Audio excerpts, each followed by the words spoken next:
Welcome all of you to the FTP Robotics Show. Today we are going to see how to make a face mask. First of all, we should draw the diagram according to the measurements and we should cut it off.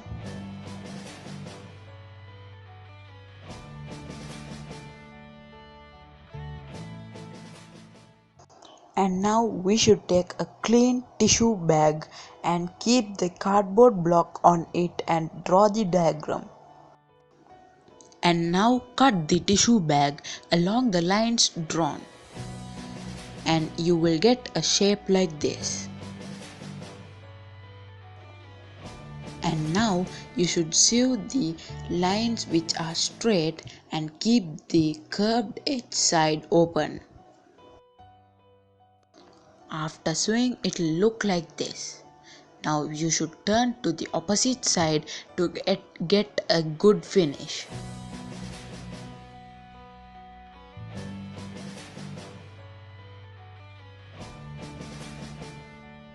And now you will need elastic to hold the mask on your face. So you should sew this elastic onto the mask. Each pieces should be cut into 9 inches. And sew both the end of the elastic onto the curved area. And the mask will be looking like this after a great finish.